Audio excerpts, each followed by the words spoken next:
মুসলমানদের যদি রাজনীতি করা লাগে তো কোরআন কেন্দ্রিক রাজনীতি হবে। চাঁপাইনবাবগঞ্জের আপনারা দেখেন স্বামী স্ত্রী দুইজন মুফতি আছে, মোজাদ্দেদে জামান, ভারতের কামান, এই দুইজনের ফতোয়া দেখেছি। এরা শুধু একটা দলকে ঘায়েল করার জন্যে, কালার করার জন্যে এখন মমতাজ তো নেই, মমতাজের অন্তত বোন আছে, ওনারা মানুষের মাঝে এটা ছড়াচ্ছেন যে কোরআন দিয়ে মানুষ রাজনীতি করে, কোরআন দিয়ে ধর্ম ব্যবসা করে একটা দল। যদিও নাম তারা ডাইরেক্ট বলে, আমি নাম নিলাম না। কোরআন দিয়ে রাজনীতি যদি কেউ না করে, সে যে দুর্নীতি করবে এ কি আর বলা অপেক্ষা রাখে? এই 54 বছরে যারা কোরআন দিয়ে রাজনীতি করে না, সে যেই হোক সে দুর্নীতিগ্রস্ত। এটা একেবারে দিনের আলোর মতো পরিষ্কার। আর কোরআন দিয়ে যারা রাজনীতি করেছে তারা যে পবিত্র থাকার চেষ্টা চালিয়েছে এবং তারা পবিত্র ছিল, এর প্রমাণ আপনাদের পাশের জেলা সাতক্ষীরার মাওলানা রিয়াসাত আলী রহমতুল্লাহ আলাইহি, এই জেলার পাশে এই যে জিগরগাছা চৌগাছার এমপি ছিল মুহাদ্দিস আবু সাঈদ রহমতুল্লাহ আলাইহি, তাদের জীবন কি পরিচ্ছন্ন না কলুষিত? এই কিছুদিন আগে বিদায় নিল, শহীদ হয়ে গেছে মাওলানা আমাদের রহমান নিজামী রহমতুল্লাহ আলাইহি। মন্ত্রী ছিল, মেম্বার না, চেয়ারম্যান না, উপজেলা ভাইস চেয়ারম্যান না, উপজেলা চেয়ারম্যান না, মেয়র না, এমপিও না। এমপি তো ছিল, মন্ত্রী ছিল। কি ছিল? আপনার এ মাথায় ধরবে না। একটা মন্ত্রীর আন্ডারে কত কিছু থাকে আপনি জানেন? 5টা বছর 2টা মন্ত্রণালয় চালিয়েছে, 1 টাকা তো দুর্নীতি পায়নি, আরো 36 টাকা ফেরত দিয়েছে রাষ্ট্রকে। পৃথিবীর ইতিহাসে এই প্রথম। এরা রাজনীতি করেছে কি দিয়ে বলেন তো? আপনি রাগ করলেও বাড়ি যেয়ে করেন, এখানে সত্য কথা বলবেন, কারণ এখানে কোনো মিথ্যা বলা হবে না। সত্য বললে আপনি জবাব দেবেন, আর যদি সত্য শোনার পরে কেউ জবাব না দেয় ওটা বোবা শয়তান। অন্তত রাগ হলেও জোরে জবাব দেবেন, ঠিক আছে? কয়েকদিন আগে আপনারা দেখেছেন চট্টগ্রামে একটা খাল পরিষ্কার করার জন্য 400 কোটি টাকা চেয়েছিল, যে এখন যারা দায়িত্বে আছে তারা সরকারের কাছে। বাংলাদেশ জামাতি ইসলামীর ওই এলাকার যিনি সিংহপুরুষ সাবেক এমপি আলহাজ শাহজাহান চৌধুরী হাফিজাহুল্লাহ, আল্লাহরে বান্দা বলেছে 1 টাকাও দেওয়া লাগবে না। আমরা বাংলাদেশ জামাত ইসলামী চট্টগ্রাম বিভাগ থেকে 10 টাকা 20 টাকা করে কালেকশন করে মাত্র 1 কোটি টাকা দিয়ে এই বিশাল খাল পরিষ্কার করে দেব, অলরেডি দিয়েছে। 1টা টাকা সরকারের কাছ থেকে নেওয়া লাগেনি। ধন্যবাদ দেওয়ার দরকার ছিল, প্রশংসায় ভাসছে তামাম দুনিয়া, এখন তাদের প্রশংসা করে। ওখানে যিনি চেয়েছিল 400 কোটি টাকা, সেই লোক বলছে খাল ভালো করে পরিষ্কার হয়নি। আমার মনে হয় শয়তান তো আমি দেখিনি, যদি দেখতাম তো ওই রকমই হতো। একটা টাটকা শয়তানের মতো কথা না? আপনি চাইলেন কত? 400 কোটি, আর এই লোকটা 1টা টাকা না নিয়ে 1 কোটি টাকা নিজের দলীয় ফান্ড থেকে কালেকশন করে নিজের উদ্যোগে পরিষ্কার করে দিল। অন্তত শুকরিয়া আদায় করে আলহামদুলিল্লাহ বলার দরকার ছিল। আর আপনি বলছেন না সেরকম পরিষ্কার হয়নি। আপনার কাছে 400 কোটি টাকা দিলে পোড়াটায় হাওয়া হয়েছে, তো আর পরিষ্কার এই পরিমাণ হইতো না।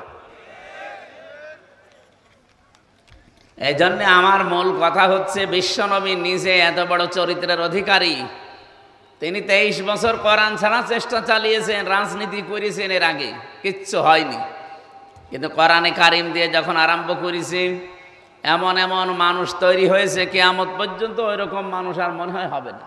হবে না? ওমরের মতো মানুষ তামাম দুনিয়া মিলে আর বানাতে পারবেন না।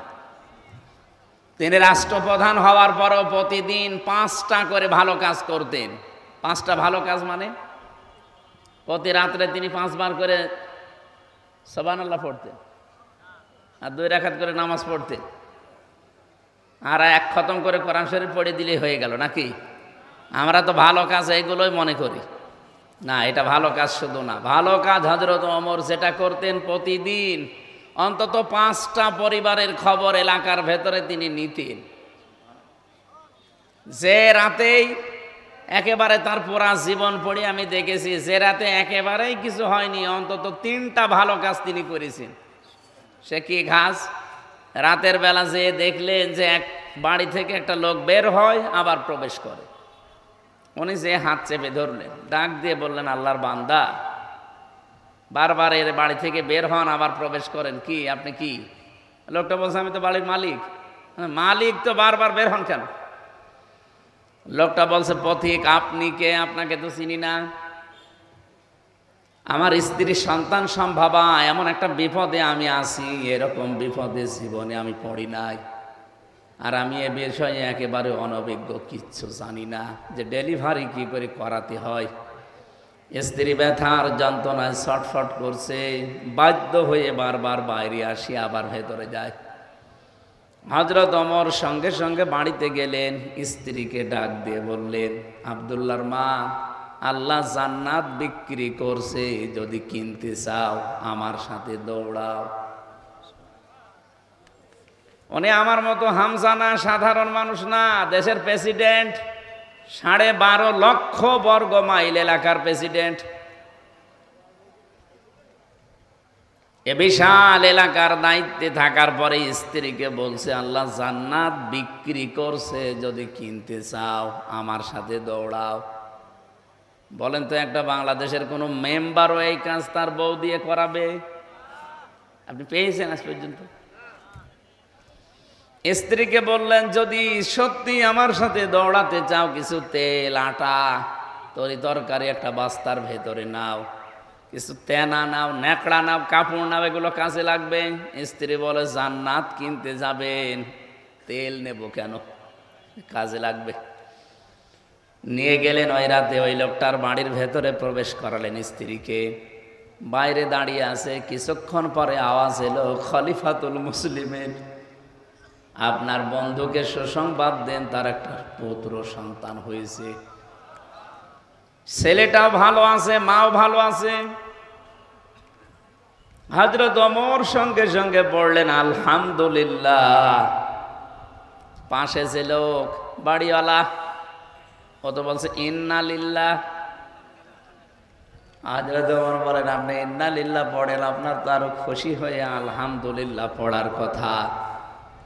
লোকটা বলে, খলিফা, আমি আপনাকে চিনতে পারি নাই রাতের বেলা, মেহেরবানি করে আমারে মাফ করে দেন।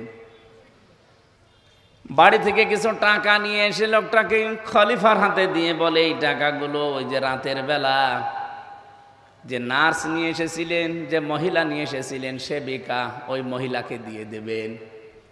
হযরত ওমর বলে, ভাই, রাতের বেলা যে মহিলাকে নিয়ে এসেছি আপনার স্ত্রীর খেদমত করানোর জন্যে, ওটা পেশাদার নার্স না, ওটা সেবিকা না, ওটা ধাত্রী না, ওটা আমার নিজের স্ত্রী, ও টাকা দেওয়া লাগবে না।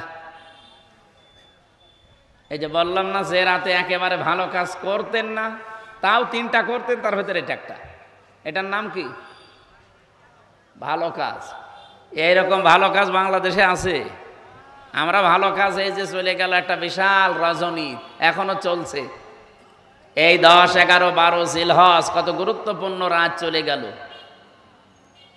এই রাতগুলোতে ভালো কাজ আমরা মনে করেছিলাম শুধু কোরবানির গোশত, মরণের খাওয়া খাবো, এই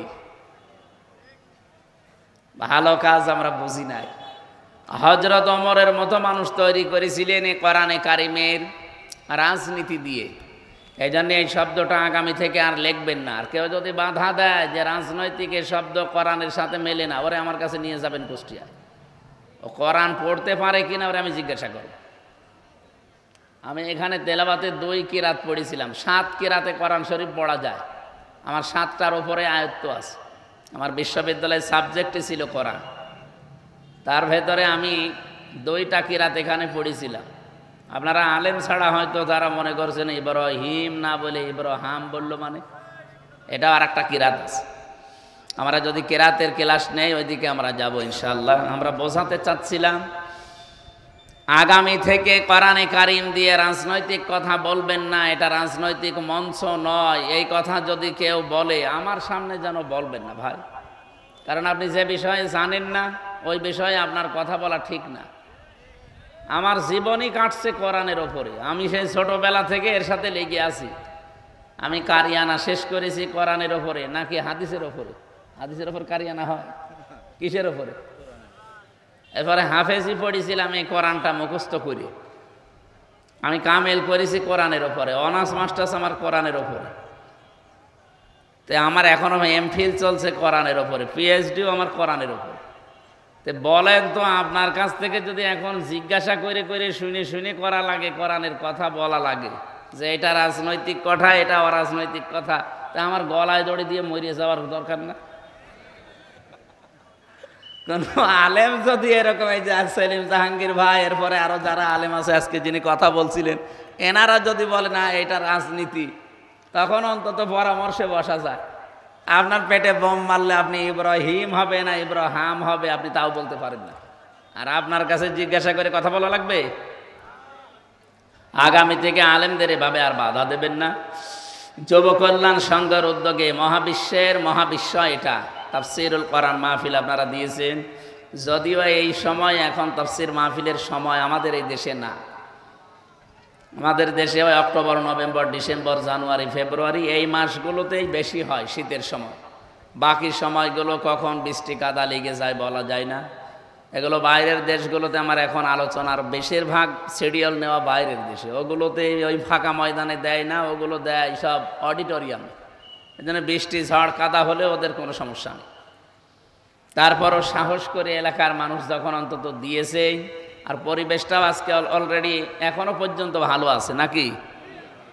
বৃষ্টি যেন ঘন্টাখানেক পরে হয়। আমরা কোরআনে কারিম থেকে কিছু গুরুত্বপূর্ণ কথা আজকে, আমি বলেছিলাম না আগস্টের 5 তারিখের আগে আর এই 10 মাস আমি আজকের আয়াত দিয়ে মিলাবো ইনশাআল্লাহ। আল্লাহ যেন সহজ সরল ভাষায় বোঝানোর তৌফিক দেয়। 3 বছর জেলখানার আমার যতটুকু ধারণা আছে মনে আছে, 3 বছরের ভেতরে প্রত্যেক দিন তাহাজ্জুদ আমি যতদিন পড়েছি আমার এই দোয়াটা ছিল প্রতিদিন নফল নামাজের সেজদায় গিয়ে, বাইরে যদি কোনো দিন যেতে পারি কোরআনের কথাগুলো সহজ সরল ভাষায় তোমার বান্দা বান্দীদের সামনে বলার সুযোগ করে দিও, যেন আমি বোঝার আগে তারা বুঝে ফেলে। এই জন্য আমার মনে হয় আমার কথা পাগলেও বুঝে ফেলে। আপনারা বুঝবেন ইনশাআল্লাহ, আশা করছি। আল্লাহ রাব্বুল আলামিন বলেন, লাআল্লি আ'মালু সালিহান ফীমা তারাকতু কাল্লা ইন্নাহা কালিমাতুন হুয়া কাইলুহা ওয়া মিন ওয়ারাইহিম বারযাখুন ইলা ইয়াউমি ইউবআসুন। এই লোকটা কিয়ামতে যখন আমার সামনে দাঁড়াবে আমাকে বলবে, আল্লাহ একটা বার সুযোগ দাও, শুধু যাব দুনিয়ায় আর যত ভালো কাজ আছে সব করব। আল্লাহ বলেন না, ক্বালা কাইলুম মিনহা, এটা তো তোমার কথার কথা, এরকম কথা বহু বলেছো, একটা কথাও রাখো না। সুতরাং এরকম কথার কথা আমি আর শুনতে চাই না, আর পাঠানো হবে না। এবার একটা জগৎ আছে তোমার জন্যে, বারজাখের জগৎ। কিসের জগৎ? এই বারজাখের জগতে প্রবেশ করো, এখানে থাকো, কিয়ামতের দিন তোমাকে আবার তোলা হবে। বলেন ওই সময় আপনি যতই হাই হতাশ করেন, আফসোস করেন, কাজ হবে? এই জন্য এখনই সতর্কবাণী উচ্চারণ করে দিলাম আল্লাহর পক্ষ থেকে। আশা করছি যতদিন চোখ ভালো আছে, বন্ধ না হয়, আল্লাহর এই ঘরের দিকে খেয়াল করবে। আল্লাহ কবুল করুন, আমিন। মঞ্চে বসা আছেন ইসলামী আন্দোলন, বিশেষ করে একামতে দিনের যারা দায়িত্বে আছে বাংলাদেশে, তাদের ভেতর অন্যতম এই মানুষগুলো। ওয়ারফা'না লাকা যিকরাক, আল্লাহ এদের মর্যাদা সম্মান দুনিয়া আখিরাতে আরো যেন বাড়িয়ে দেন, বলেন আমিন। সামনে বসা মুসলমান ভাইরা, পর্দার আড়ালের সম্মানিতা মা এবং বোনেরা, প্রশাসনের ভাইরা, আজকে আমি খুলনা রেঞ্জের ডিআইজি সাহেব, যিনি আমাদের এই খুলনা বিভাগের 10টা জেলার দায়িত্বে আছেন, ডিআইজি রেজাউল হক হাফিজাহুল্লাহ, আল্লাহর বান্দার সাথে কিছুক্ষণ আগে কথা বলছিলাম। বললাম যে স্যার আপনি কোথায় আছেন? যে আমি অফিসে আসলাম। এখন অফিস মানে এখন কিসের অফিস? সাতক্ষীরায় ছিলাম, অনুষ্ঠান শেষ করে এই পৌঁছালাম। তার মানে প্রশাসনের, পুলিশের বিশেষ করে দায়িত্ব 24 ঘন্টায়, ওদেরকে 8 ঘন্টা ডিউটি। এই কথা বললেন না? ডিউটি কয় ঘন্টা? 24 ঘন্টা। এরপরও ওদের কোনো দাম নেই। ওই আগস্টের 5 তারিখের আগে যা করে রেখেছে ওই বদনামি চলছে। ওই সময় তো আর পুলিশ ছিল না, ওই সময় আর একটা নাম ছিল, পুলিশ লীগ। কে ছিল? এখন যদি তারা থাকেও খুব কষ্টে আছে, তো বাকি যারা আছে এগুলো তো অন্তত পুলিশ। এই জন্য আমার মনে হয় আমি উপরে আমার যতটুকু আয়ত্ত আছে আমি চেষ্টা চালাবো, আর সামনে যদি আল্লাহ পরিবেশ করে দেয়, আমার দুইটা দাবি আছে প্রশাসনের।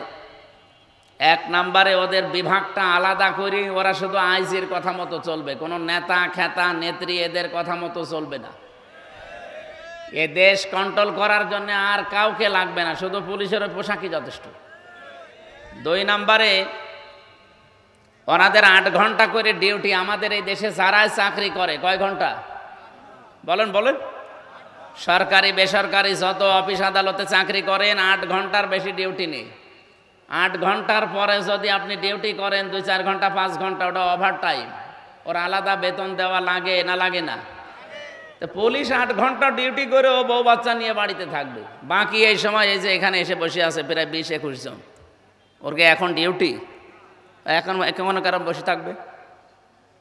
ও সকাল 10টা থেকে বিকাল 4টা পর্যন্ত ডিউটি করে বাড়ি যেয়ে বউ ছেলে মেয়ে নিয়ে কাজ করে খাবে। এই সময় ওর এখানে এসে রাত 11টায় বসে থাকা লাগবে কোন কারণে?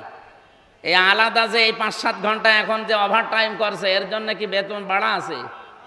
তো ঘোষ খাবে না, করবে কি না? আপনারা আবার অন্যদিকে নিয়েন না। তে আমি চাই যে আগামীতে এদের এই ওভার টাইম যেই কয় ঘন্টা হবে, 5 ঘন্টা 7 ঘন্টা 10 ঘন্টা 8 ঘন্টা ডিউটির পরে যেই কয় ঘন্টা ডিউটি করবে ওদের হিসাব করে টাকা দেওয়া লাগবে। আমি জানি ওদের অনেক ভালো ভালো কাজ করার ইচ্ছা আছে, কিন্তু পারে না বাস্তবতার কারণে। এমন এমন অফিসার আছে যে অফিসার নিজে বেতন পায় হয়তো 42,000 টাকা, কিন্তু বাসা ভাড়া করে স্ত্রী আর ছেলে মেয়েকে রেখেছে ঢাকাতে, 50,000 টাকা বাসা ভাড়া। 42,000 টাকা দিয়ে এখনো কয় হাজার টাকা লাগবে? ওইটাকে ফেরেশতা জিবরাইল দিয়ে যাবে? ওই তখন একটু এদিক ওদিক করে বদনাম হয়ে যায়। অথচ ডিউটি করে তো 24 ঘন্টার 18 ঘন্টা। আপনি 8 ঘন্টা পরে যে কয় ঘন্টা ডিউটি করবে ওই ঘন্টা টাকা দেন। আমি আকিজ গ্রুপে ছিলাম, আকিজ গ্রুপে 8 ঘন্টার পরে যেই কয় ঘন্টা ডিউটি করবেন ওই কয় ঘন্টা ওভার টাইমে টাকা দেওয়া লাগবে তাদের। শুধু বাংলাদেশে প্রশাসনে এই নিয়মটা নেই, আগামী থেকে এটা যদি ইসলাম আসে, কারণ পুলিশ এই বিভাগ চালু করেছিল হযরত ওমর। কে? পুলিশ বিভাগ যেটা আমরা দেখি প্রশাসনে, এই বিভাগটা চালু করেছিল হযরত ওমর রাদিয়াল্লাহু তাআলা আনহু।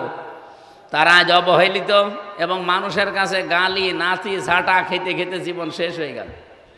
ওরা বাস্তবতায় যেহেতু অনেক ঠেকে যায়। ডিআইজি সাহেব আমারে বলছিল, আপনি 8 ঘন্টার পরে যতই ওদেরকে, কিছু পুলিশ, সবাই না, কিছু পুলিশকে যদি আপনি একেবারে ওভার টাইমের বেতনও দিয়ে দেন ও তাও ঘুষ খাবে। আমার মনে হয় উনি কথা একেবারে 100% সঠিক বলেনি, অন্তত 99%। পুলিশ ভাইরা, আপনারা যে দায়িত্বে আছেন কখনো নিজেদেরকে ছোট মনে করবেন না। এটা বিশাল মহান পেশা একটা। নবীজি জানিয়েছেন 2টা চোখ জাহান্নামে যাবে না, তার একটা এরা। যারা এই রাতের বেলা মানুষের জান মাল ইজ্জত আবরু হেফাজতের জন্য রাত জেগে পাহারা দেয়, এই মানুষের চোখ আল্লাহ জাহান্নামে দেবে না। সুবহানাল্লাহ বলতে পারেন না? 2 নম্বরে যারা রাতের বেলা নিজের অপরাধের কথা স্মরণ করে কান্নাকাটি করে। আল্লাহ আমাদেরকে এইরকম শুকরগুজারি বান্দা হওয়ার তৌফিক দান করেন, বলেন আমিন। প্রশাসনের যে ভাইগুলো আজকে শৃঙ্খলার দায়িত্বে এসেছেন, সবাইকে নিয়ে আল্লাহর দরবারে শুকরিয়া জানাচ্ছি, বলেন আলহামদুলিল্লাহ। আরো জোরে বলেন আলহামদুলিল্লাহ। দরুদ আর সালাম পাঠ করি আমাদের নবী, মানবতার মহান শিক্ষক মুহাম্মদুর রাসূলুল্লাহ সাল্লাল্লাহু আলাইহি ওয়াসাল্লামের প্রতি। আপনারা জানেন এটা জিলহজ মাসের 12 তারিখ। 4টা মাস আল্লাহর কাছে পবিত্র, আমরা কোরআন থেকে জেনেছি। আল্লাহ রাব্বুল আলামিন জানিয়েছেন, ইন্না ইদ্দাতাশ শুহুরি ইনদাল্লাহি 12 শাহরান ফি কিতাবিল্লাহ ইয়াওমা খালাকাস সামাওয়াতি ওয়াল আরদা মিনহা আরবাআতুন হুরুম ইলা আখির আয়াত। সূরা তাওবার 36 নম্বর আয়াতে এসেছে, অবশ্যই গণনার দিক থেকে আল্লাহর নিকটে মাসের সংখ্যা 12টা। আসমান আর জমিন আল্লাহ যেই দিন তৈরি করেন ওই দিন 12টা মাসের নাম তার কিতাবে তিনি লিপিবদ্ধ করেছিলেন। কয় মাস? জানুয়ারি, ফেব্রুয়ারি, মার্চ, এপ্রিল, না বৈশাখ, জ্যৈষ্ঠ, আষাঢ়, কি মহরম, সফর, এই 12টা মাসের 4টা মাস আল্লাহর কাছে একেবারেই পবিত্র। আল্লাহ নিজে বলেন সম্মানিত। তার ভেতরে মহরম, রজব, জিলকদ, আর এখন চলছে যেটা জিলহজ। ওই জামানায় আমি দেখেছি তাফসিরের ভেতরে কাফেররা পর্যন্ত এই 4টা মাসকে তারা সম্মান দিত। ওদের তো গোষ্ঠীগত দণ্ড চলতো সারা বছর, কিন্তু এই 4 মাস আসলে তারা বলতো না এটা সম্মানিত মাস, এই জিলহজ মাস, এটা সম্মান দেওয়া লাগবে। সুতরাং মারামারি, গন্ডগোল, কেস কাম, মামলা মকদ্দমা যা আছে আপনার সাথে এই 4 মাস আর হবে না। এ মাস চলে যাক, আপনাকে আবার আমি দেখে নেব। আপনি বলেন তারা কাফের, তারপরও আল্লাহর এই মাসকে তারা সম্মান দিয়েছে এইভাবে। এ মাস আসলেই তারা মারামারি, গন্ডগোল, মনোমালিন্য সব বন্ধ করে দিত। বাংলার মুসলমানেরা বলেন তো আমরা কি এই মাসের সম্মান এইভাবেও দিতে পারছি? জিলহজ মাস এসেছে, এখন কি মারামারি দেশ থেকে বন্ধ হয়ে গেছে? বলেন বলেন। যত রকমের অন্যায় অবৈধ কাজ এবং কি মিথ্যা সাক্ষী দেওয়া, মিথ্যা মামলা দেওয়া, আর একটা নাম বলেই ফেলি, যে চাঁদাবাজি করা, এটা কি এখন বন্ধ হয়ে গেছে? আরে ভাই, জিলহজ মাসে অন্তত তো আপনি একটু বন্ধ করতে পারতেন। কাফেররা এ মাসের সম্মান দিয়ে তারা সব অন্যায় অপরাধ বন্ধ করে দেয়, আর আমরা আজ পর্যন্ত সম্মান দিয়ে এ মাসে অন্যায়গুলো বন্ধ করতে পারি নাই। আপনি কি সম্মান দিচ্ছেন এ মাসকে? এ মাসে এসেছিল আজকে 12 তারিখ, আর মাত্র 18 দিন পরে মাসটা চলেও যাবে, কিন্তু আপনি কি দিলেন? যালিকা ওয়া মান ইউআযযিম শাআইরাল্লাহি ফাইন্নাহা মিন তাকওয়াল কুলুব। আল্লাহ বলেন এটা আমার বিধান। মানুষের ভেতরে যাদের আল্লাহর ভয় কাজ করে, যাদের অন্তরে তাকওয়া আছে, তারা আমার নিদর্শনগুলোকে সম্মান দেয়। তাহলে এই জিলহজ মাস, এই নিদর্শন কার? এই মাসের সম্মানে 18 দিনে আপনারা আরম্ভ করবেন। যাদের সাথে মামলা মকদ্দমা চলছে বলবেন ভাই থাক, এ মাসে বন্ধ, আবার এই মাস চলে গেলে দরকার হয় যদি করা লাগে আবার আরম্ভ করব। পারবেন না বলতে? দেখেন আবার করবে। অনেকের কথাবার্তারা বন্ধ হয়ে আছে, 2 দিন, 5 দিন, 7 দিন, 1 বছর কথা বলে না বিভিন্ন কারণে। আরে ভাই, এটা সম্মানিত মাসকে সম্মান দেওয়া লাগবে। সুতরাং এই মাসে এই সিদ্ধান্তটা নেন যে আমি এখন থেকে আবার কথা আরম্ভ করে দিলাম। যদি ওইরকম পরিবেশ হয় এই মাস চলে গেলে আবার ওর সাথে কথা বন্ধ করে দেব। এই আমলটা আজকে থেকে আরম্ভ করবেন যারা কথা বন্ধ করে দিয়েছেন দুনিয়ার কোনো কারণে। হ্যাঁ, আখেরাতের কোনো কারণ ওটা আলাদা, কিন্তু দুনিয়ার সাথে রিলেটেড কোনো বিষয় এর কারণে যদি আপনি সম্পর্ক নষ্ট করে কথা বন্ধ করে দেন, মুরগিতে ধান খেয়েছে এই জন্য কথা বলে না, এরকম মানুষ নেই? এরকম কোনো বিষয়ে যদি আপনি কথা বন্ধ করে 3 দিনের ভেতরে মারা যান, আপনি বেঈমান হয়ে মরবেন। 3 দিন কথা না, 10 দিন, 15 দিন, 1 মাস কথা বন্ধ হয়ে আছে, এরকম মানুষ এখানে বসে আছে। কথা বলেন না কেন? এরকম মানুষ একজন হাত তোলেন তো। 3 দিনের বেশি কথা বন্ধ হয়ে আছে অন্যের সাথে, হাত তোলেন তো। আপনার কি আপনার কি সমস্যা কি? এদিকে তাকান।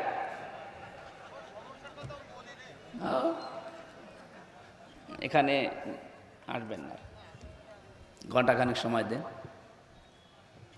এই যে একটা নিষিদ্ধ কাজ, এটা এই কাজটা আমাদের ভেতরে চলছে, অথচ এ মাস পবিত্র মাস চলেও যাচ্ছে। কাফেররা এ মাসকে সম্মান দিয়ে অবৈধ কাজ বন্ধ করে দিত, আর আমরা এ মাসের সম্মান দিয়ে অবৈধ কাজ আরো বেশি করি। নবীজির হাদিস হচ্ছে মানিদ দাআ আন আবি যাররিন রাদিয়াল্লাহু তাআলা আনহু قال قال النبي صلى الله عليه وسلم মানিদ দাআ মা লাইসা লাহু ফালাইসা মিন্না ওয়ালিয়াতাবাওয়া মাকআদাহু মিনান নার, রাওয়াহু মুসলিম। বিশ্বনবী জানিয়েছেন, কোন ব্যক্তি যদি এমন জিনিসের দাবি নিজে করে যে জিনিসের মালিক সে না, আমি আল্লাহর নবী বললাম দুইটা ক্ষতি তার জীবনে হবে। এক নাম্বারে ফালাইসা মিন্না, ওই দিন থেকে ও আমার উম্মত আর নেই। এদিকে তাকান। দুই নাম্বারে বলে ইয়াতাবাওয়া মাকআদাহু মিনান নার, সে যেন জাহান্নামে নিজের একটা স্থান তৈরি করে নিল। ও যশোরবাসী, এ খুলনা বিভাগের 10টা জেলায় থাকলে আমার মনে হয় আমি বাড়ির ভেতরে আছি। বাড়ির লোককে যেভাবে আমি ভালোবাসি, পছন্দ করি, আপনাদের এই 10টা জেলার মানুষও আমার কাছে ওই রকমই। এই জন্য বড় ভালোবাসা নিয়ে বলছি, যে জিনিস আপনার না, ওই জিনিস যদি নিজের আয়ত্তে নিয়ে নেন, দাবি করেন, জোর জবরদস্তি করে, দখল করে, চাঁদাবাজি করে নিজের আয়ত্তে নিয়ে নেন, ওটা এখনই ফেরত দেবেন। যদি ওটা ফেরত না দেন, আপনি কিন্তু ফালাইসা মিন্না, নবীর উম্মত আর নেই। আর আপনি যদি নবীর উম্মতি না থাকেন, আপনার জন্য আমি মরে গেলে বিসমিল্লাহি ওয়া আলা মিল্লাতি রাসূলিল্লাহ পড়ে করব কি? যে আল্লাহর নামে রসুলের দলে তুলে দিয়ে গেলাম, আপনি তো রসুলের দলে নেই। এই কথা বলেন না কেন? এই জন্য যারা অন্যের জিনিস নিয়েছেন, আগস্টের 5 তারিখের পরে এগুলারও বেশি আরম্ভ হয়েছে। অনেকে যে যা সেখানে পেয়েছে, বাবা শাহজালাল সব হালাল। এই চরিত্র যারা, তারা এই মাল ফেরত দেওয়া লাগবে। কারা কারা ফেরত দেবেন হাত তোলেন তো। এই এলাকায় মনে হয় এসব শুরু হয়নি। যদি কারো কিছু দখলে রাখেন যেটা আপনার আসলে না, ওটা ফেরত দিয়ে দেবেন। হাদিসের টিকা বলছি এবার, এদিকে তাকান। হাদিসের টিকায় মুহাদ্দিসিন কিরাম লিখেছেন, হ্যাঁ, কোন জিনিস যদি আপনার আয়ত্তে ছিল, আপনার নিজেরই, কিন্তু এটা আপনি হাতছাড়া করে ফেলেছিলেন, হারিয়ে ফেলেছিলেন, বেদখল হয়ে গিয়েছিল, ওটা যদি আপনি আবার ফেরত পান, তাহলে আপনি হাদিসের শাস্তির আওতামুক্ত থাকবেন। কি বুঝলেন?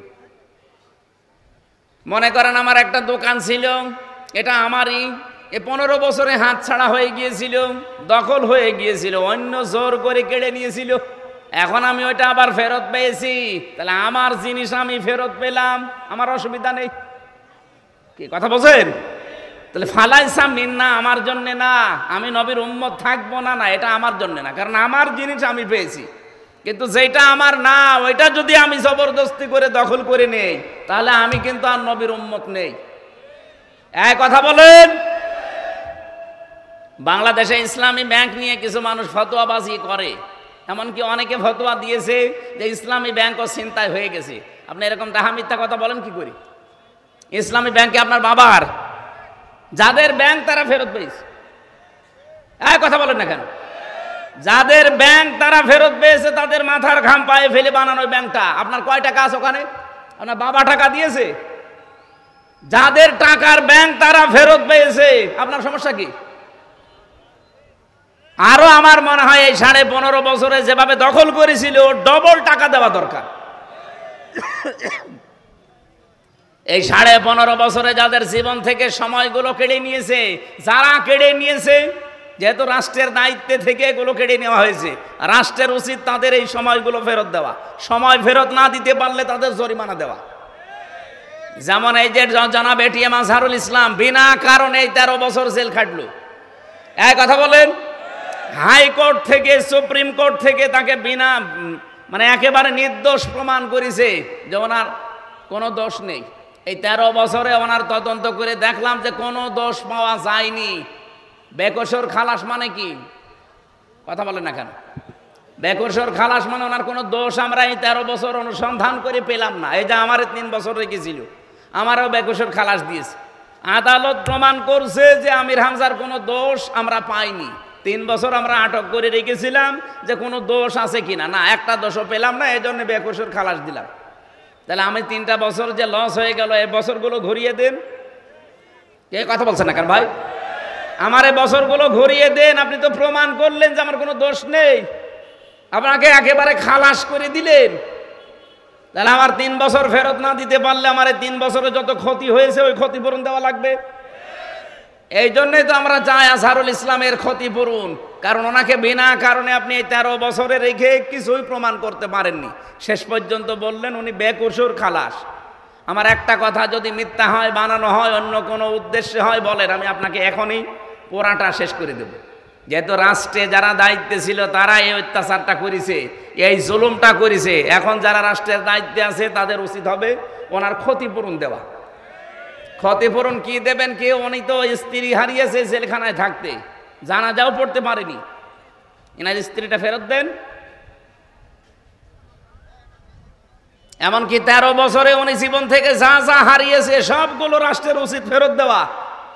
আর যাদের কারণে নষ্ট হয়েছে তাদেরকে উনি যদি মাফ না করে আল্লাহ তাদের মাফ করবে না, কারণ তারা অপরাধ আল্লাহর কাছে করে না, অপরাধ করেছে আজহার সাহেবের কাছে। কথা বলেন না কেন?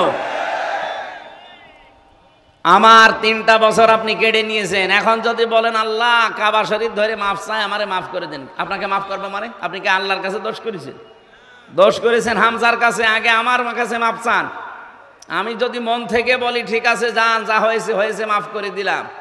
সেদিন ওসি সাহেব, যেটা আমার মামলার আয়ু ছিল, মাদারীপুরে বাড়ি, কল দিয়েছিল, বলছে হুজুর মাফ করে দিয়ে। আমি মাফ তো করে দেওয়ার জন্য আমি রাজি আছি, কিন্তু আমার টাকা ফেরত দেন। আপনি যে 3টা বছরে কত টাকা নিয়েছেন আমার বাবার কাছ থেকে, টাকাগুলো আগে ফেরত দেন। আর আকিস গ্রুপের কাছে নিয়েছেন 32 লাখ, এই টাকাগুলো ফেরত দেবেন, এরপরে বলবেন মাফ করে দি যান। আমি মাফ করে দিলাম, টাকা ফেরত না দিলে কোনো মাফ নেই। আপনি দোষ করবেন একজনের কাছে আর মাফ চাবেন আর একজনের কাছে, হয়? এই দেশে তো এইটাই চলে, অপরাধ করে একজনের কাছে, মাফ চায় আর একজনের কাছে। এটা পাগলামি ছাড়া আর কিছু না। এটা কয়েকদিন আগে কামরুল বলে একজনের মন্ত্রী ছিল, মাথা ফেটে গেছে, পড়েছে, পায়খানায় পড়েছে, মাথা ফেটে গেছে। ওনার মন্ত্রিত্ব থাকাকালীন একটা অপরাধ করেছিল, পচা গম। আপনি শোনেননি? পচা গম ধরা পড়েছিল। ওই সময় যদি উনি জনগণের কাছে মাফ চাইতো, বলে না তদন্ত করা লাগবে। কি তদন্ত করবেন? যাদেরকে কমিটিতে রাখবেন সব তো ঘুষখোর, ওদেরকে তো তদন্ত কমিটিতে রেখে ঘুষ ঘাস দিয়ে আবার আল্লাহর ওলি ফ্রেশ হয়ে যাবে। কিন্তু ওই সময় যদি বলতো ঠিক আছে আমার ভুল হয়ে গেছে, যেভাবেই হোক আমি ভুল করে ফেলেছি, আমি মাফ চাই, আমারে মাফ করে দেন, দেশের 18 কোটি মানুষ, আরে 18 কোটি মানুষ যদি মাফ করে দিত, আল্লাহ আপনাকে মাফ করে দিত। কথা বলেন না কেন? তাওবাটা বাংলাদেশে যা ভেজাল, বিশেষ করে ভারত, বাংলাদেশ আর পাকিস্তান, এই 3টা দেশে তাওবা নিয়ে একেবারে পুরাটা চলছে। মানে কি বলবো, আর তাওবা হয় না আমাদের। তাওবা আর ইস্তেগফার এক জিনিস না। সব সময় আপনি ইস্তেগফার করতে পারেন, আস্তাগফিরুল্লাহ আস্তাগফিরুল্লাহ আস্তাগফিরুল্লাহ পড়েন, কিন্তু তাওবা এটা কিন্তু মারাত্মক জিনিস। নবীজি বলেন কোন মানুষ যদি তাওবা করে, আমারে ওয়াজে বসে বাড়ি চলে যাচ্ছে, 11টার আগে একটা লোক উঠবেন না। নবীজি বলেন 1 নম্বরে কোন মানুষ যদি তাওবা করতে চায়, সে যেন বলে আমি অপরাধী। আমি কি বলেন? বলেন। এখন এই অপরাধী বলবেন কার কাছে? না না, এই তো ভেজাল এই জায়গায়। তো কিছু হলেই কাবা শরীফে চলে যাচ্ছে, গিলাপ ধরে কান্নাকাটি করছে। অপরাধী যারা, তারা অপরাধ স্বীকার করবে, তার কাছে অপরাধ করেছে যার কাছে। আরো আসতে বলেন। এই 15.5 বছরে যারা দায়িত্বে ছিল তারা অপরাধ করেছে না করেনি? আপনার কাছে যদি নাও করে, আমার কাছে করেছে, কারণ আমার এখন 33 বছর বয়স। 18 বছর থেকে আমি ভোট দিতে যদি আরম্ভ করতাম, 3 বার ভোট দিতে পারতাম। 18 থেকে 33 কত হয়? 15 বছরে 3 বার ভোট হয়। আমি 3 বার ভোট দিতে পারতাম, একবারও পারি নাই। তা আমার এই অধিকারটা যে আপনি নষ্ট করলেন, আমার হক যে আপনি মেরে খেলেন, আর এখন যদি আপনি বলেন আল্লাহ আমারে মাফ করে দেন, আপনার মাফ হবে কি করে? আপনি তো আর আল্লাহর কাছে দোষ করেননি, আপনি ভোট মেরেছেন হামজার। বলেন। ভেতরে থাকাকালীন একটা ওসি ছিল আমার সাথে, 8 বছর তার জেল। উনি একদিন আমার কাছে এসে বলছে, হুজুর আমি একটা তাওবা করেছি, দেখেন তো আমার তওবা হয়েছে কিনা। কি তওবা? যেই যে নির্বাচন গেল, রাত 12টার পর থেকে আমার দল লোকজন নিয়ে আমি ভোট কাটা আরম্ভ করলাম, বাক্সগুলো ভর্তি করে জায়গা মতো পাঠিয়ে দিলাম। ফজরের আজান হওয়ার পরে আমরা সবাই ওযু করলাম, গোসল করলাম, পাক পবিত্র হয়ে 2 রাকাত তাওবার নামাজ পড়লাম। এরপরে বললাম আস্তাগফিরুল্লাহ, আমার এই তাওবা হয়েছে না। এটা ইয়ার কি হয়েছে? কারণ আপনি তাওবা করছেন আল্লাহর কাছে, আপনাকে দোষ আল্লাহর কাছে করেছেন, আল্লাহ ভোট দেবে। যাদের ভোটগুলো কেটে কেটে বাক্স ভর্তি করে পাঠিয়ে দিলেন, এই মানুষগুলোর কাছে আগে মাপ চাওয়া লাগবে। কারণ অপরাধ যার কাছে স্বীকার করবেন। আপনার জন্য একটা দুঃখের সংবাদ আছে, কারণ আপনার 8 বছর জেল, কমপক্ষে 5 বছর আপনার জেল খাটা লাগবে। কারণ এই যে 9 মাসে বছর, তো 5.5 বছর আপনাকে জেল খাটার পরে যখন আপনি বাইরে যাবেন, যে দেখবেন বহু হামজা মরে গেছে। কি কথা বলেন না কেন? কত হামজাকে আপনি পাবেন না, কত হামজার বউকে পাবেন না, তারা অলরেডি মরে গেছে। আপনি তাদের কাছে মাপ চাবেন কি করে? বলেন, এই 15.5 বছরে কত মানুষ ভোট না দিয়ে তার এই অধিকার, এটা অধিকার না? এই অধিকারটা আপনি না দেখাতে পেরে মরে গেলেন। যারা এই অবৈধভাবে ক্ষমতায় ছিলেন, এটা তো অবৈধভাবেই থাকা, কারণ আমি নিজে বলছি আমারটা আপনি নেননি, আপনি অবৈধ। আরে অবৈধভাবে থাকার কারণে আপনি অবৈধ সুখ পেয়েছেন না পাননি? একটা এমপির আন্ডারে যত কিছু বাজেট হয়, আমি যতটুকু লেখাপড়া করছি বাংলাদেশ সম্পর্কে আমি যা দেখছি, এগুলো যদি সঠিক হয় একেবারে বন্যার পানির মতো জোয়ারে ভেসে যাবে। কিন্তু শয়তানরা তো ব্যয় করে না।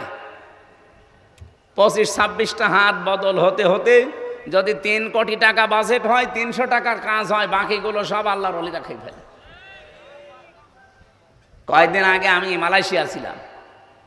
ওখানে যেই দেশে যাই, মালয়েশিয়া, সিঙ্গাপুর, থাইল্যান্ড, ইন্দোনেশিয়া, এই যে বাহরাইন, সবগুলো দেশে আমি ঘুরলাম। ওরা মাহফিলে নিয়ে যায়। যে দেশে যায় আগে আমার তোলে হোটেলে। হোটেলে ওই তো প্রায় 20 তলা, 30 তলা, 40 তলা হোটেল।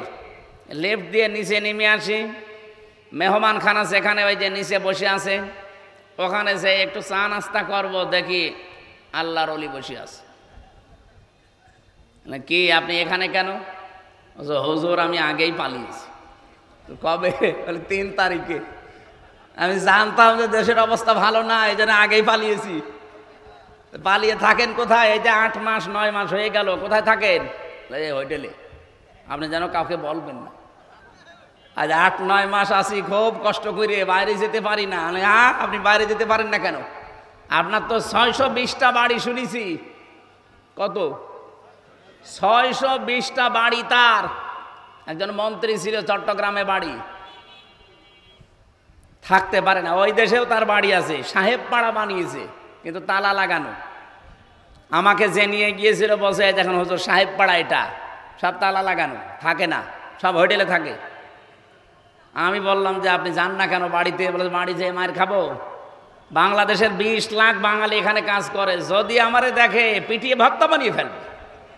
বাইরে যাব, খুব কষ্ট করে আসি এখানে। আমারে শেষে বলছো, হুজুর দোয়া করেন। হট, কিসের দোয়া? আপনার জন্য দোয়া আসবে আমার? আপনি দেশটা ফোকলা করে ফেলেছেন, আর এখন দোয়া চাচ্ছেন আমার কাছে। আপনার জন্য দোয়া আমির হামজা না, আমির হামজার বাপ না, কাবা শরীফের ইমাম করলেও কাজে লাগবে না। কারণ আপনি তো আর আল্লাহর কাছে অপরাধ করেননি, আপনি অপরাধ করেছেন 18 কোটি মানুষের কাছে। এরকম অবৈধভাবে যারা চেয়ারে ছিল, বলেন অবৈধভাবে চেয়ারে বসে থেকেই শেষ, না অবৈধ সুখ পেয়েছে? অবৈধ সুখ পাইনি। আমি একটা আয়াত বলছি, দেখেন তো কোনোদিন পড়েছেন কিনা? ফাইন্না মাআল উসরি ইসরা, ইন্না মাআল উসরি ইসরা। পড়েছেন? কোনোদিন চিন্তা করেছেন আয়াত নিয়ে? আল্লাহ পাক বলেন ফাইন্না মাআল উসরি ইসরা। এবার একটু তাকান, উসরনের আগে আল্লাহ আলিফ লাম দিয়েছেন, নির্দিষ্ট করে দিলেন, এটা মারিফা। কিন্তু ইসরার আগে আলিফ লাম দেয়নি, এটা অনির্দিষ্ট, নাকেরা। আমি আয়াতটা পড়ার পরে এই যে জেলখানায় যে চিন্তা করলাম, কারণ 3টা বছর ধরে আমরা তালাবদ্ধভাবে এক ঘরের ভেতরে ফাঁসির কন্ডেম সেলের ভেতরে রেখেছিল, কোনো কাজ নেই কাম নেই। কোনো আয়াত পেলেই ভাবতাম যে দেখি এখান থেকে তথ্য বের করা যায় কিনা। চিন্তা করলাম আল্লাহ উসরুনের আগে আলিফ লাম দিয়ে নির্দিষ্ট করলেন, পরের শব্দ ইসরর আগে দিলেন না কেন? আবার এর আগে আল্লাহ মা দিয়েছেন, এর আগে আবার ইন্না দিয়েছেন। যারা এখানে আরবি গ্রামার বোঝে ওনাদের জিজ্ঞাসা করেন, ইন্না শব্দটা আল্লাহ গ্যারান্টি দেওয়ার জন্য ব্যবহার করে, মার পরে উসরুন ইসরা। আমি শব্দের দিকে খেয়াল করে মিলিয়ে দেখি, হ্যাঁ এটা তাফসিরে ফি জিলালিল কোরআনের টিকা, এই ব্যাখ্যাটা উনি হালকা দিয়েছেন সাইয়্যিদ কুতুব রহমতুল্লাহ আলাইহি। উনি বলেন কোন মানুষ যদি পৃথিবীতে একটা কষ্ট সহ্য করে, কয়টা বলেন বলেন, একটা কষ্ট যদি কোনো মানুষ দুনিয়ায় সহ্য করে, আর ওই কষ্টটা যদি হয় 3টা কারণে, এটা ফি জিলালিল কোরআনে পাবেন টিকায়। একটা কষ্ট আপনি যদি দুনিয়াতে সহ্য করতে পারেন, আর ওই কষ্টটা যদি হয় 3টা কারণে, তাহলে একটা কষ্টের জন্য ইসরা যেহেতু মারেফা না, এটা নাকেরা, আল্লাহ কমপক্ষে 10 থেকে 70টা শান্তি সুখ কল্যাণ সহজ বিষয় আপনাকে দুনিয়া আখিরাতে দান করবে। না আপনি বুঝেছেন কিনা আমি জানি না। আপনি যদি কষ্ট পেয়ে থাকেন কয় কারণে বলেন বলেন, কষ্ট পেলে আপনি সুখ পাবেন তা না। কষ্ট তো হাতিনাও পেয়েছে, কি পাইনি? যাওয়ার দিন কি কান্না দেখেছি, স্বামী মরে গেল মনে হয় মহিলা তো কাঁদতে দি, ঠিক কন্দন করছিল, কষ্ট না পেলে কাঁদলো কেন? তার এই কষ্টের কান্নাটা কিন্তু 3টা কারণের একটা কারণও আমি পাইনি। 1 নম্বরে আপনি যদি কষ্ট পেয়ে থাকেন দুনিয়ায় আল্লাহর জন্যে, কার জন্যে বলেন বলেন? 2 নম্বরে রাসূলুল্লাহর জন্যে, 3 নম্বরে মানবতার জন্যে। এই বাংলাদেশে এই 54 বছর বাদ দিলাম 15 বছরে আপনি হিসাব করেন, বহু মানুষ আল্লাহর জন্যে তারা চাকরি হারিয়েছে, আল্লাহর জন্য তারা চেয়ার থেকে উপরের চেয়ারে উঠতে পারে নাই। ও যদি আল্লাহর পথ রাসূলুল্লাহর পথ বাদ দিয়ে অন্য কোনো পথে চলতো, ও চেয়ারে খালি উঠতেই থাকতো। এরকম বহু মানুষ উঠেছে না ওঠে নাই? বলেন না কেন? যারা এই যে কষ্ট পেলেন এই 3 কারণে, আল্লাহর জন্য, রাসূলুল্লাহর জন্য, মানবতার জন্য, একটা কষ্টের সুখ পাবেন কয়টা? 70টা। বলেন বলেন, আরো জোরে বলুন। সিস্টেমের পরের আয়াতে দেখেন, যেহেতু আল্লাহ রিপিট করেছেন, ইন্না মাআল উসরি ইসরা। মা মানে কিন্তু পরে না, মা মানে কি সঙ্গে সাথে। আল্লাহ বলেন কোন মানুষ যদি একটা কষ্ট দুনিয়ায় সহ্য করে, কমপক্ষে তার সাথে সঙ্গে 70টা সুখ শান্তি কল্যাণ স্বস্তি নিরাপত্তা আমার আল্লাহ রেডি করে রেখেছেন। বলেন সুবহানাল্লাহ। এবার আমি আরেকটা ব্যাখ্যা বলছি, একটু তাকান। কোন মানুষ যদি দুনিয়াতে একটা সুখ ভোগ করে, আর ওই সুখটা যদি হয় অবৈধ সুখ, একটা সুখের কারণে কমপক্ষে 70টা দুঃখ তাকে ভোগ করা লাগবে। এই 15 বছরে যারা সুখ ভোগ করেছেন, কমপক্ষে মনে করেন 50টা।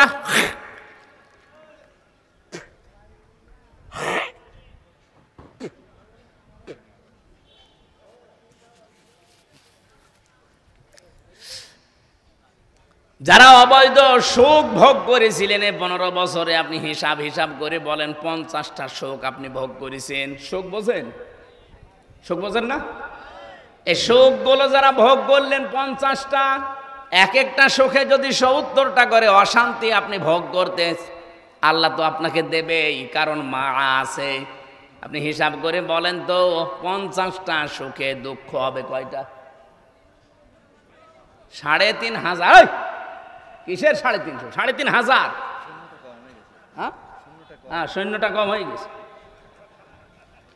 3,500 দুঃখ কষ্ট অশান্তি অপমান অপদস্থ হবেন। এরপরে আপনার অন্য কিছু হাসিনা যে সফল হতে পারে না এই 10 মাসে, এই কারণে ও কিন্তু 28 বার কমপক্ষে তৈরি করেছে ষড়যন্ত্র। এই 10 মাসে একবারও সফল হতে পারেনি, কারণ ও যত অবৈধ সুখ ভোগ করেছে, এক একটা অবৈধ সুখের জন্যে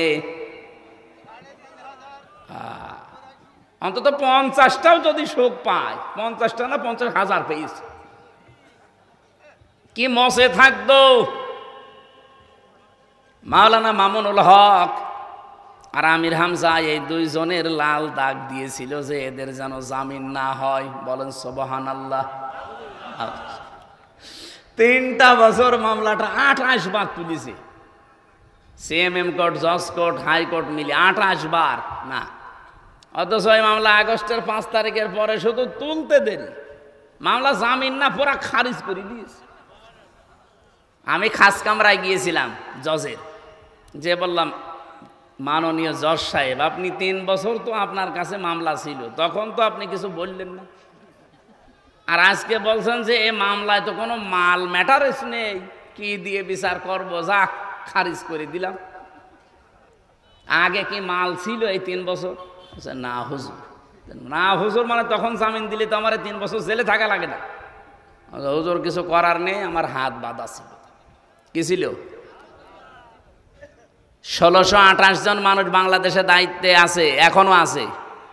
শুধু ওই মহিলাটার হাত শুধু খোলা ছিল, তাছাড়া বাকি এই দেশে 1627 জন মানুষের হাত সব বাঁধা ছিল। ও কাওয়া কাকুরও হাত বাঁধা ছিল। ও কাওয়া কাকে কা কা করতো, ও যদি একটু ডান থেকে বামে যায়, ও কাওয়ার গোষ্ঠীও শেষ করে দিত। যেই কয়েকজন ছিল আমি তো দেখেছি, সবগুলোর হাত বাঁধা, কেউ কিছু পারবে না, সব আল্লাহর ওলি বলি দেবে। তারপর আমরা চাই আগামীতে এই দেশ যারাই নেবেন, কে নেবেন আমরা জানি না, যারাই নেবেন 1628 জন মানুষ দায়িত্বে থাকবে, কারো হাত যেন এভাবে বাঁধা না থাকে, সবার হাত থাকবে আবু সাইদের মতো খোলা। এটা চান কারা কারা দেখি? লিল্লাহি তাকবীর। হযরত ইব্রাহিম আমাদের জাতির পিতা, সূরা মরিয়মের 41 নম্বর আয়াত যেটা আমরা তেলাওয়াত করেছিলাম, আল্লাহ রাব্বুল আলামিন বলেন, ওয়াযকুর ফিল কিতাবে ইব্রাহিম ইন্নাহু কানা সিদ্দীকান নাবিয়্যা। স্মরণ করো আমি ইব্রাহিম নবীর আলোচনা আমার এই কিতাবের ভেতরে আপনাকে আমি করে শোনালাম। নিশ্চয় সে ছিল সিদ্দিক এবং নবী। এই 2টা গুণ আমাদের জাতির পিতা ইব্রাহিম আলাইহিস সালামের আল্লাহ বর্ণনা দিলেন। এবার আসেন, ওনাকে আল্লাহ যে কিতাবের ভেতরে বর্ণনা করে আমাদেরকে শুনিয়েছে ইব্রাহিম নবীর কাহিনী, সেই কিতাবের নাম হচ্ছে কোরআন শরীফ। সেই কিতাবের নাম কি? আরো জোরে বলেন।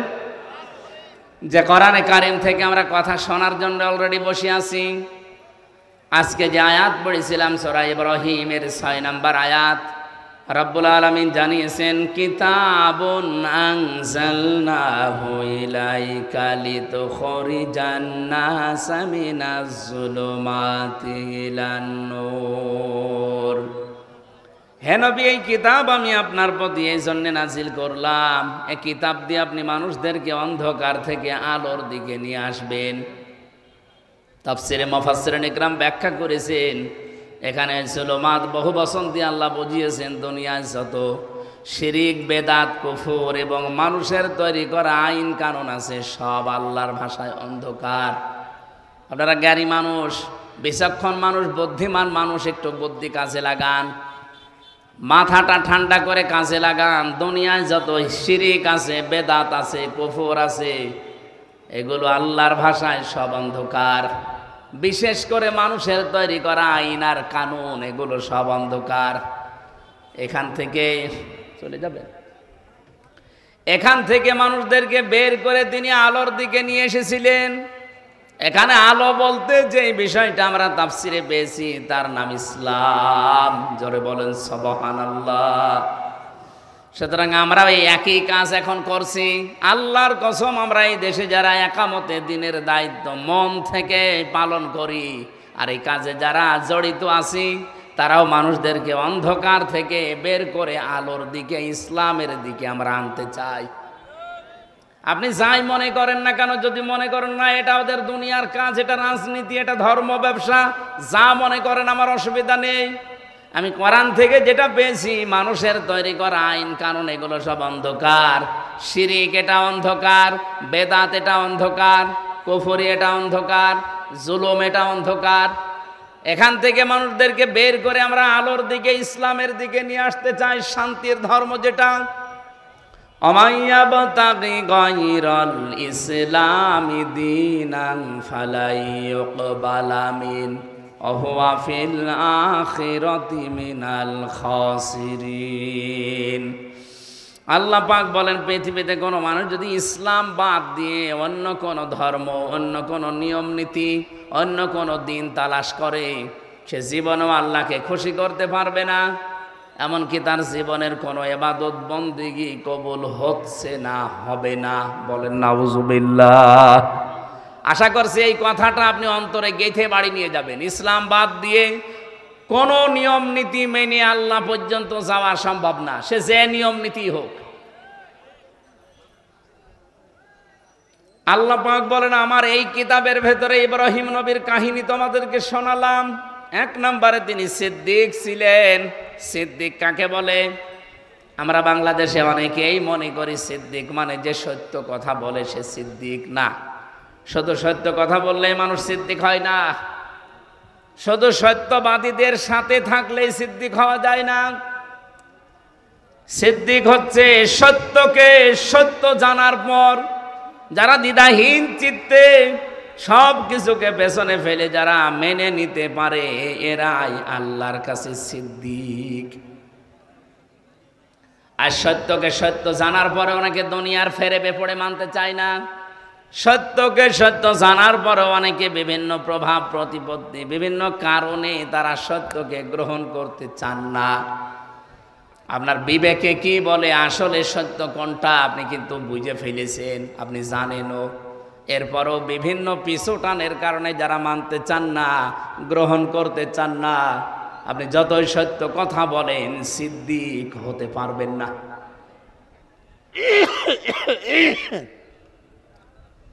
হযরত আবু বকর আমাদের মতোই মানুষ ছিলেন।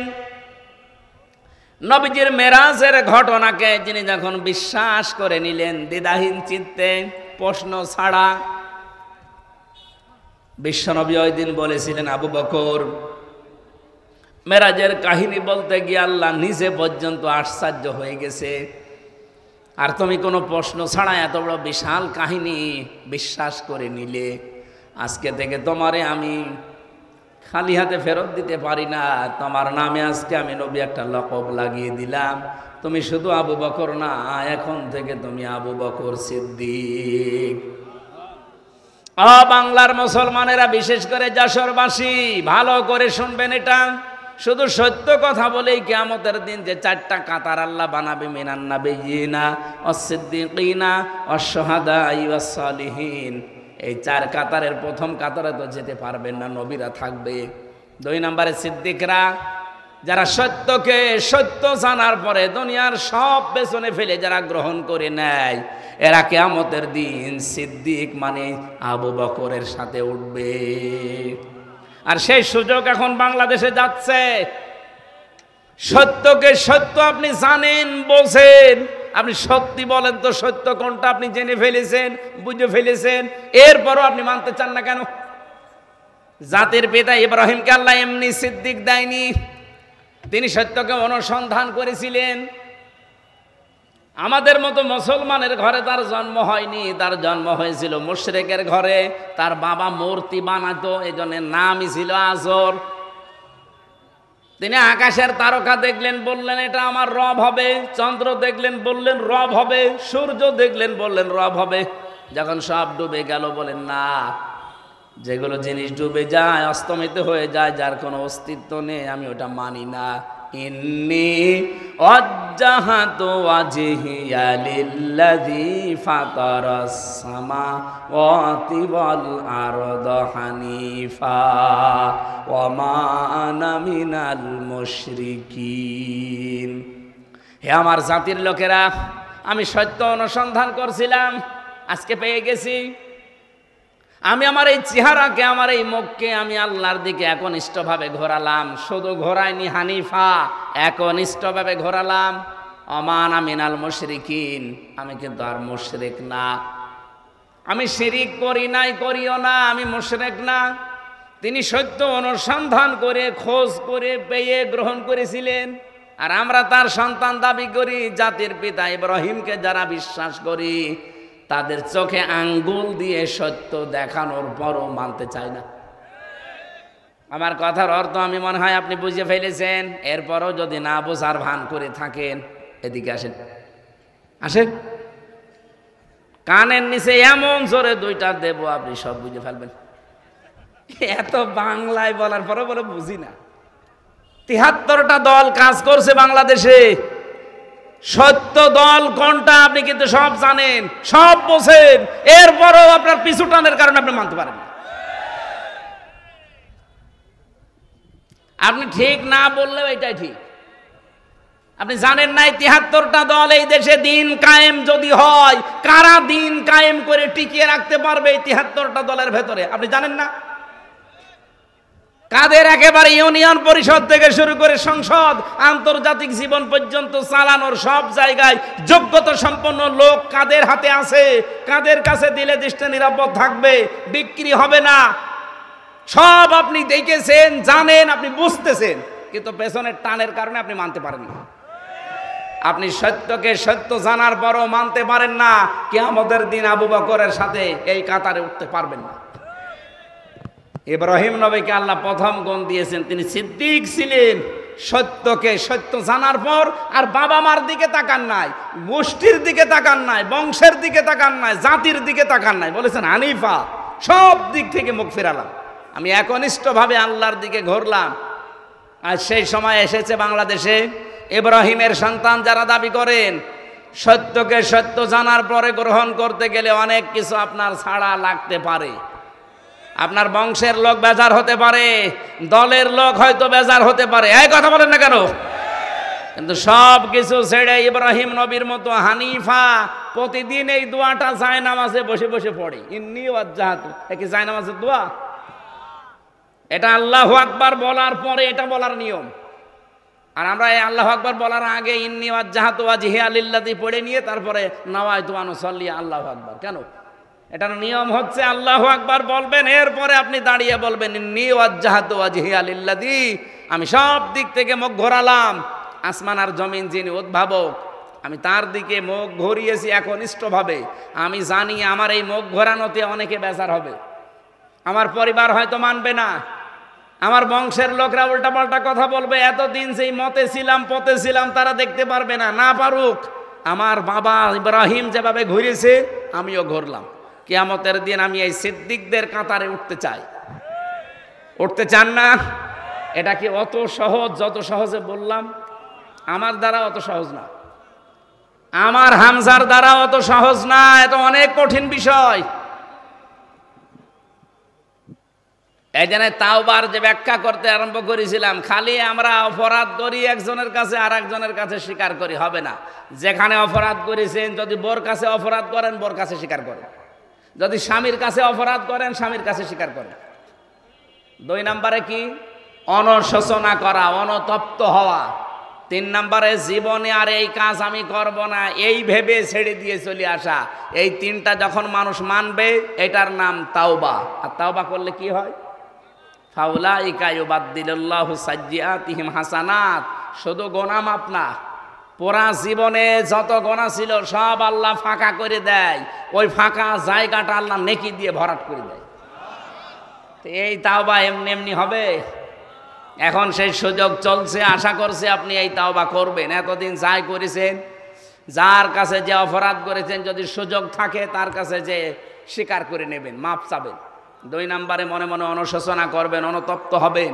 3 নম্বরে জীবনে আর এরকম পথে এই রাস্তায় আমি আর আসবো না, এরকম দৃঢ় সিদ্ধান্ত নিয়ে যারা থাকতে পারে ওদের পেছনের অপরাধ আল্লাহ আর রাখে না, পুরাটা পাল্টিয়ে নেকি দিয়ে ভরাট করে দেয়। যারা এই যে পরকীয়া প্রেমে আছেন, নিজের বউ বাদ দিয়ে অন্যের সাথে লাইন করেন, বা নিজের স্বামী বাদ দিয়ে অন্যের সাথে লাইনই আছেন, এখন তওবা করা লাগবে।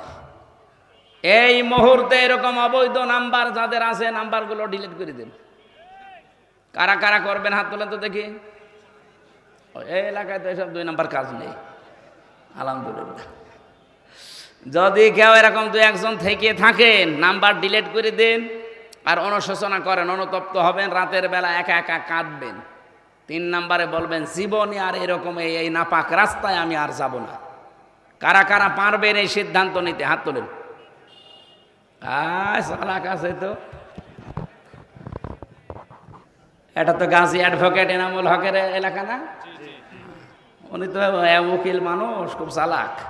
আপনারাও এরকম চালাক, আপনারা হাত তুলতে রাজি না। বাংলাদেশের যতগুলো মানুষ, আমার মনে হয় যতগুলো মানুষ এই দেশে লেখাপড়া জানা মানুষ, যারা এমপিতে দাঁড়িয়েছে সারা বাংলাদেশ মিলে, সে যে দল থেকে, যদি আপনি 100 জনের তালিকা করেন, এই 300 এমপির ভেতরে অ্যাডভোকেট গাজী এনামুল হক, তার ভেতরে অন্তত 100 জনের ভেতরে 1 জন এরকম একটা যোগ্য মানুষ এই জেলায় এবং কি এই থানায় বাড়ি ওনার, এই মনিরামপুরের সন্তান। আল্লাহ রাব্বুল আলামিন সে তাকে যদি ওই জায়গা পর্যন্ত পৌঁছিয়ে দেন আপনাদের মাধ্যমে, যেহেতু আইন বিশেষজ্ঞ, সারা জীবন আইনের ব্যবসা করছে, আইন সংক্রান্ত বিষয়গুলো তার ভালো তো আয়ত্ত আছে, সে কাজ করতে পারবে এবং সে সুযোগ আল্লাহ যেন আপনাদের মাধ্যমে তারে করে দেন, বলেন আমিন। সম্মানিত ভাইরা, আমরা 2 নাম্বার গুণ পেয়েছিলাম নবী ইব্রাহিমের। তিনি শুধু সিদ্দিক ছিলেন না, তিনি নবী ছিলেন। কি ছিলেন? নবী মানে কি? নবী শব্দটা নাবা থেকে এসেছে। নাবা শব্দের বাংলা অর্থ হচ্ছে সংবাদ। এই যে সংবাদ পড়ে না, সংবাদ আপনি ইংরেজিতে লেখেন তো দেখেন কি হয়, নিউজ। কি হয়? NEWS। আমার মনে হচ্ছে এই শব্দটা আমি একটু মিলিয়ে দেখেছি, এই নিউজের ভেতরে তামাম দুনিয়া আল্লাহ সব এর ভেতরে ঢুকিয়েছেন। এন দিয়ে আপনি যদি নর্থ ধরেন, ই দিয়ে ধরি ইস্ট ধরেন, ডাব্লু দিয়ে ওয়েস্ট ধরেন, এস দিয়ে সাউথ ধরেন, তাহলে আর কোনো জায়গা বাকি আছে? পূর্ব পশ্চিম উত্তর দক্ষিণ চারিদিকে আমার আল্লাহ যত খবর আছে সব খবর ইব্রাহিম আলাইহিস সালাম এরকম নবী যত আল্লাহ পাঠিয়েছিলেন সবার কাছে আল্লাহ দিয়েছিলেন। ওয়াকাযালিকা নুরি ইব্রাহিমা মালাকুতাস সামাওয়াতি ওয়াল আরদ ওয়ালিয়াকুনা মিনাল মুকিনিন। আল্লাহ বলেন এইভাবে করে আমার ইব্রাহিমকে আমি আসমান আর জমিনের মালাকুত মানে রাজত্ব, রাজ্য কিভাবে চালানো লাগে এই সিস্টেমগুলো আমি আল্লাহ তাকে দেখিয়েছিলাম, আর সে দৃঢ় বিশ্বাসীদের অন্তর্ভুক্ত। সুতরাং এমন একজন জাতির পিতা আমরা পেয়েছি। আল্লাহ পাক যত খবর, যত সংবাদ, যত নিউজ সব আল্লাহ তাকে দিয়ে দুনিয়ায় পাঠিয়েছিলেন। এজন্য তার পুরা জীবন আমি পড়ে দেখেছি, 50টা পরীক্ষা আল্লাহ তার পুরা জীবনে নিয়েছেন। তার ঈমান সম্পর্কে পরীক্ষা পেয়েছি পুরা কোরআনে আমি 10টা, আমল সম্পর্কে পেয়েছি 30টা, আর পুরা শরীরের এই 3.5 হাত বডির ভেতরে পেয়েছি 10টা। এই 50টা পরীক্ষা পুরা কোরআনের ভেতরে আল্লাহ দিয়েছেন। জাতির পিতা আমাদের, যিনি কোনোদিন একটা পরীক্ষায়ও ফেল করেননি। আমাদের উচিত হবে তার সন্তান হিসাবে যত পরীক্ষা সামনে আসবে, এই সিদ্দিকদের কাতারে কিয়ামতের দিন যদি আবু বকর সিদ্দিকের কাতারে দাঁড়াতে হয়, এরকম পরীক্ষা আবু বকরের মতো আমাদের জীবনে আসবে না? আসবে। কারণ সংবাদ তো আমরা পাচ্ছি। হযরত ইব্রাহিম জাতির পিতা হিসাবে তিনি সংবাদ এনেছিলেন, ওই সংবাদগুলোকেই প্রতিষ্ঠিত করেছিল, কায়েম করেছিল তার সন্তান মুহাম্মাদুর রাসূলুল্লাহ। তিনি সবচাইতে বড় নবী। ওনারাও নবী ছিলেন, কিন্তু সবচাইতে বড় নবী ছিলেন আমাদের নবী মুহাম্মাদুর রাসূলুল্লাহ। আমাদের উচিত হবে তার আদর্শকে ব্যক্তি থেকে শুরু করে আন্তর্জাতিক জীবন পর্যন্ত যেখানে যেভাবে তিনি চলেছেন ওইভাবে করে, ওই যে 23 বছর 40 থেকে 63 এক সেকেন্ডও যেন আমরা বাদ না দেই, পুরাটা জীবন আমাদের এই দেশে যেন আমরা কায়েম করতে পারি, বলেন আমিন। ওয়ালাকাদ আরসালনা মূসা বিআয়াতিনা আন আখরিজ কওমাকা মিনাজ যুলুমাতি ইলান নূর। আমি পাঠিয়েছিলাম মূসাকে আমার আয়াত দিয়ে, সে মানুষদেরকে বের করেছিল অন্ধকার থেকে আলোর দিকে। ওয়াযাক্কিরুহুম বিআইয়ামিল্লাহ, আমি আল্লাহর বিভিন্ন দিবস তাকে আমি আল্লাহ স্মরণ করিয়েছি। এই যে দিবস স্মরণ করানো, এটা কি? তাফসীরে ইবনে কাসিরের ভেতরে আছে যত নিয়ামতগুলো আল্লাহ বিভিন্ন দিবসে তাকে দিয়েছিলেন, যেমন ফেরাউনের কবল থেকে আল্লাহ তাকে মুক্তি দিয়েছিলেন, ফেরাউনের দাসত্ব থেকে মুক্তি দিয়েছিলেন বনি ইসরাইলকে। 2 নম্বরে বিশাল সমুদ্রকে প্রাচীর বানিয়ে তাকে পার করেছিলেন। মান্না সালওয়া 40 বছর পর্যন্ত জান্নাতের খাবার খাওয়িয়েছিলেন। এরকম তার জীবনে পুরা 9টা বড় বড় নিয়ামত দিয়ে আমার আল্লাহ তাকে ভরপুর করে দিয়েছিলেন। আমার মাঝে মাঝে মনে হয় আগস্টের 5 তারিখের আগ পর্যন্ত আমরা যা ছিলাম, যত নিয়ামত আল্লাহ 10 মাসে আমাদেরকে দিয়েছে, বনি ইসরাইলদের মতো আমাদেরও আল্লাহর শুকরিয়া আদায় করা দরকার। ওরা করে নাই, ওরা ধ্বংস হয়ে গেছে। এখনো পর্যন্ত ওরা ধ্বংসের তালিকায় আছে। এই যে ইহুদি যারা মুসা নবীর উম্মত বলে যাদের দাবি করে, এই ইসরাইল, এরা ধ্বংস হবে হয় আজ আর কাল। কারণ অভিশপ্ত এরা, আল্লাহ নিজে তাদের ওপরে লানত করে বরদোয়া দিয়েছে। বলেন নাউজুবিল্লাহ।